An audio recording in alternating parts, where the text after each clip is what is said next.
Share the philosophy. If you have a DEI statement, that should be shared in interviews. Bring that message right away. If I was looking for a job, I would look at your website and say, okay, do I see someone that looks like me? So not just talking about it, showing it. That's truly important. Candidates are really demanding that culture, people first mindset.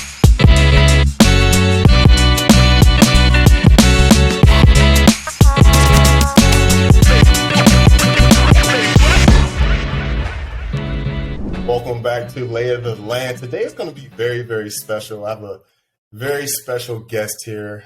Thank you for your time, Victoria Hill. Man, this should be very, very impactful. And I know the viewers, the consultants, the audiences, and whoever is listening, make sure that you share this, you like, and subscribe to the podcast. You don't want to miss out on today's episode. So today, Victoria is going to give us pretty much some insight on trends that's happening in the work culture space. She has plenty of experience with leadership from a DE&I perspective, and she's going to give us the lay of the land. So welcome to the show. Thank you for your time. Thank you. Thanks for inviting me. I'm excited. Yes. So let's hop right into it. So the first question, this is not on the show notes or whatever, but how did you get into your position? Oh, well, I started off, and I can go way back to childhood, but I'll fast forward it to more recently. I've been in human resources for probably 15 plus years. And then back in 2018, I started a diversity and inclusion committee at Advanced Group. And from there, I've learned and studied and been mentored. And that's how really I became fully into my position, which right now is Director of Diversity and Social Impact. So little steps along the way have led me here, but it started off with human resources. I feel like in that position, you have to have a heart, right? Like to have that position that you have, and you have to see the bigger picture, right? Like you said, you had a lot of mentors, you had a lot of things along the way that helped you get to this point in your career. But yeah, let's go a little bit back. Like, were you always this person that was caring, like impactful, a leader? Let's go back a little bit. Yeah, I've always had a passion, and I think it started with a passion for young girls and helping them to like achieve their dreams and goals and helping them to be successful. I've always been like a mentor, a coach to young girls. And so that's always been a passion of mine to help people. And I think that being, who I am, I have a lot of lived experience. So I think, doing this DEI journey is like natural for me. But yes, it started off with like the caring, the passion, wanting to really help others and making sure other people feel included. Because I've always been one to kind of sit back and be that introvert. And I want others to feel like they're included and they have a voice and they can speak up. And so in this position, I'm able to do that. I love it. And they say introverts, side note, are the best leaders anyway. They say introverts because they sit back and they watch and they observe everything and they're able to, analyze and plan out different ways to impact the group. So what are some from a macro standpoint, right? Like, what are you seeing in the market right now? Is this DE&I, is it trendy? Is this here to stay? I know the last couple of years has been, as a country or as, globally has affected us, right? So what are some of the trends and things that companies are doing to help with the diversity and culture? Yeah, well, it's definitely here to stay. So anyone who doesn't want it, it's here. It's here and it's moving forward, and there's nothing we can do to stop it. And believe it or not, a lot of companies haven't really fully embraced, diversity trainings and what's happening in the world, in the market. They're maybe turning a blind eye or really don't know where to begin. So or some are doing just like unconscious bias trainings, which, everyone hears that word unconscious bias. And so, but from a leadership perspective, I think companies really need to adopt the trainings and make sure the end result is inclusion and belonging. So they can call it whatever they want. We do a training at Advanced Group called Conscious Inclusion, which takes that unconscious bias to the next step. So looking at unconscious bias, of course, but then not staying there, finding out how we can be more consciously inclusive. And so whatever the training is called, the desired results are inclusion and belonging. And so, the training has to be implemented with all audiences. And the goal or the end result would be making people feel empowered or really inspired to do something, like take that next step. So don't just train to talk to an audience, right? Actually have some follow-up action items afterwards. And let me tell you, I've been a part, of those trainings, and they're very, very impactful. Especially we've been in this remote world, right? So it's just like, how do we engage with our company's culture? And I know that Advanced Group as a whole, you spearheading everything is great. I feel engaged. I feel included. The other day I was working out and I'm like, I still got to tap in. I still got to go get it in. Like what's Yes. going on? Just so I know the pulse of the company's culture. So I love that what you guys are doing. So like you said, some companies they're turning a blind eye. Some companies are adapting. So are you seeing like with other leaders in different companies doing the same thing? And are you able to grow together and iron sharpen iron type of thing? Definitely. Iron sharpens iron. We in this DEI space, we all are the leaders are trying to just make a difference.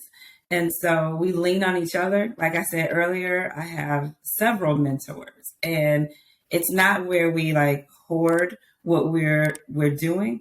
We share it, right? So we help other leaders because again, the end goal is creating a more inclusive culture at work, but also a more inclusive world. And so that's why we lean on each other.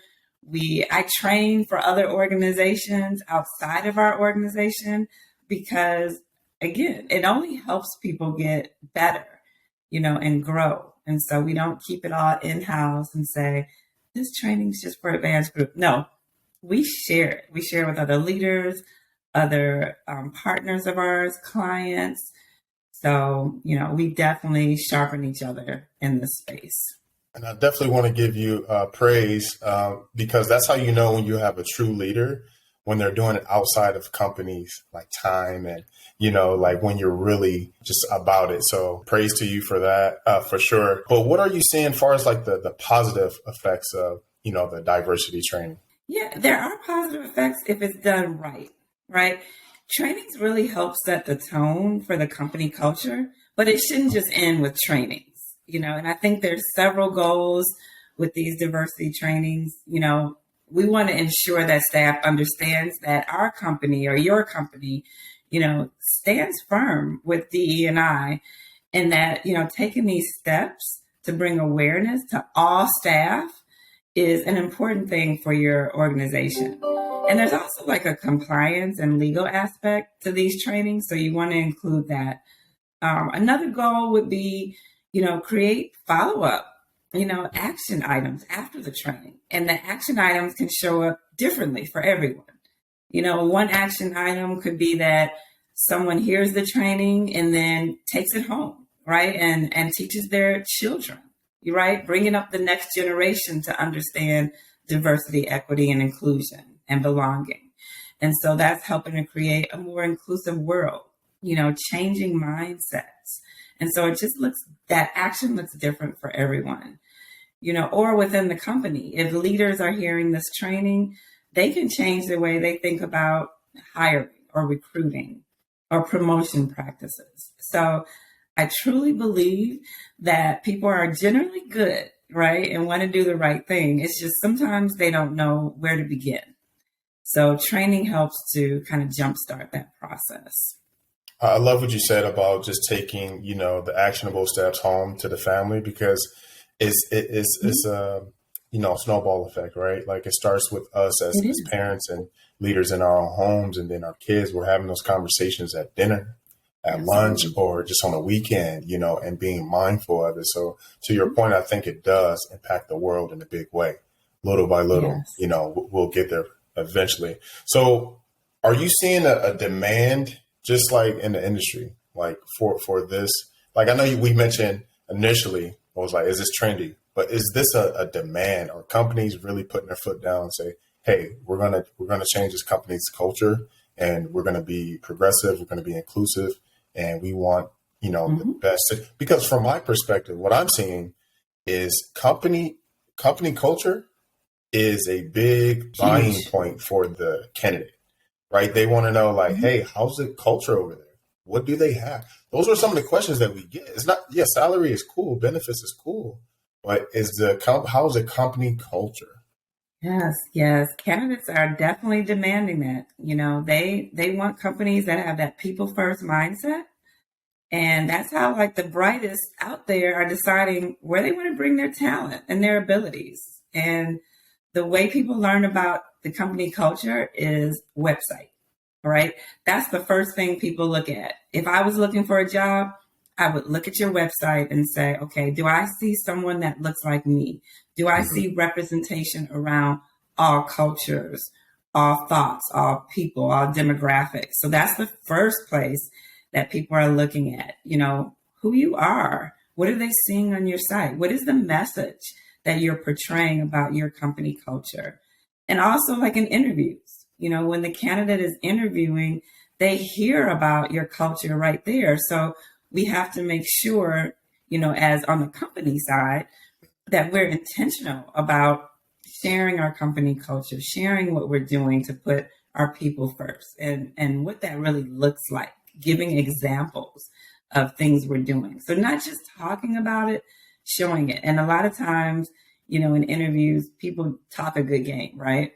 But when they go and look at your website, they say, wait a minute, you said you were a diverse organization, but we don't see it on your website. Right. So are you saying something and doing something different? So that's truly important. Candidates are really demanding that culture, people first mindset. And I'll say too, that one of my buy-ins was Matt Crook, right? Like Yeah. he's written, he's in the trenches, so to speak. Like he's in, pretty much every meeting. He's on the board. He's writing blogs. He's having these conversations. So prior to me, interviewing and going through my process, I looked him up. I looked, what he's about and the blog, the article that he's written, and I was like, okay, this is the type of environment that I want to be at because I'll feel included, empowered, and that's why I was just like, honey, this is it, and I told my wife that. So, Mhm. and she bought in too. And here we are today. And I'm extremely happy, healthy mentally, physically, and I'm happy to be Yes. productive, so I'll say it works. So if you have a good company culture and a good, leader like yourself, you'll be in good hands. So yeah, shout out to Matt. So so Yes. so companies that don't have the framework, they don't have the framework, they don't know where to start. How should companies go about implementing DE&I program? Well, I like to say just do it, like Nike used to say, or still says, just do it. Yeah. But there's so many answers for that question depending on like the company, the industry, so forth. But my first thought would be sit down and talk to me or another, industry expert in this DEI space. And then we can talk about your company's vision. What you're looking to do. What is your mission? And then we can start by gaining that buy-in from senior leaders, from the CEO, presidents, senior leaders. And how do we do that? Get that buy in? It's really speaking their language. And what is their language? Like profit, right? Or engagement or productivity, data. That's Right. their language. That's their sweet spot. So then showing, and aligning that with now, what is that DEI strategy? How can you gain more profit? How can you get more engagement out of your staff? How can you get more productivity out of your staff? so that your company can grow. And what does that data look like? Then you can start building out your strategy. So first step, talk to me. Hey, so shout out. So if you guys are listening on Apple, Spotify, or watching on YouTube, make sure that you guys hit up Victoria. You can find her on LinkedIn, Victoria Hill, and we'll give a shout out at the end for sure so they can reach out. What's some type of hurdles that you have to overcome, on your journey, like building out this great culture that you've built? What are some of the things you have to overcome? Yeah, there's a few I could mention, but for sake of time, I'll just talk about one of my hurdles I've had to overcome is really understanding that everyone is not going to accept all of what I'm introducing around DEI. But I've learned to just stick with it. Don't give up. Keep trying. Don't take things too personal, and understanding that diversity of thought is a real thing, right? Everyone thinks differently, and that's a great thing because you can accomplish more with diverse opinions. So that helps you really grow your story when you have, diversity or differences or different thoughts around the table. So I've learned to just keep going and eventually you'll hit everyone because I always say diversity is all. All people fall into that diversity. So it's not just this group or that group or one over the other. Everyone is diverse in some aspect. So, just making sure that everyone feels like whatever diversity they bring to the table, it's going to be heard and included. So that hurdle is just, sticking with it, overcoming that not everyone's going to be on your side right away. Yeah, and I know that can be tough at times, right? Like we want everybody to join the fight and what we're trying to accomplish, but that's the lay of the land, pun intended. But what type of trends are you seeing as far as a candidate's perspective? Like I know we mentioned about like companies' culture is high on their priority as far as like taking a position. But are you seeing anything else from a candidate's perspective?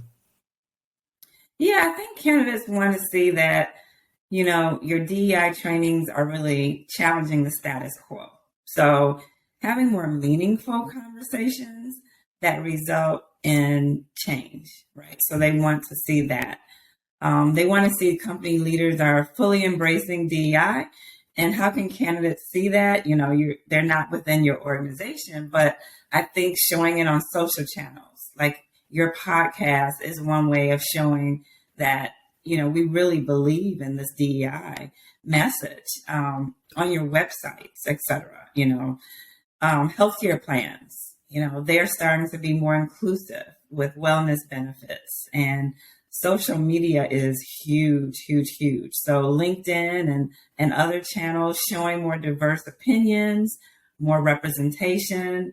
Like you said, when you came into Wonderland, like you saw your leader on LinkedIn, podcasts, different things. So, candidates are really looking at that. So companies need to consider really making sure that message comes across in everything that we do. Absolutely. I agree with you. Like, it's just that progressive mindset. We know that social media in general, just not even LinkedIn, just different platforms, Yes. is very, very impactful because we consume information in abundance, like, driving, like I'm working out, I'm listening to a podcast, right? I'm doing different audiobooks. I'm doing things different. So I don't sit in front of, and there's no shade, no knock against people that sit in front of a conventional TV and watch news.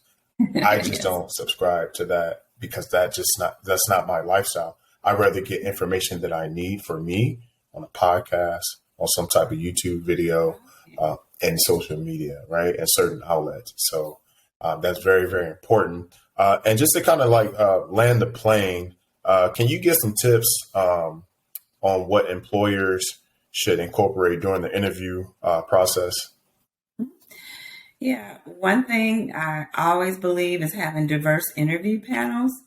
People like to see people who look like them or have similar experiences, when they're interviewing. And so if it's possible, it's not always possible, but have, different races or ethnicity or genders, age, LGBTQ, etc., on the interview panel. So you can have diverse perspectives talking about your organization. I know it's not always practical to have many people on an interview panel, and that's just the reality. But if you don't, have someone who can speak to your culture, have someone who can speak about what you're doing to really make sure everybody feels like their voices will be heard if they join your organization. And then, share the philosophy. If you have a DEI statement, that should be shared in interviews. It's really important that we bring that message right away, so we can get the best and the brightest candidates who are looking for companies that are truly, truly believing that they're making a change. I love that so much. And as we're bringing it to an end right now, any last words, anything that you wanted to plug, feel free to do that right now. Yeah, I guess the only thing I would say is, change can start with one person.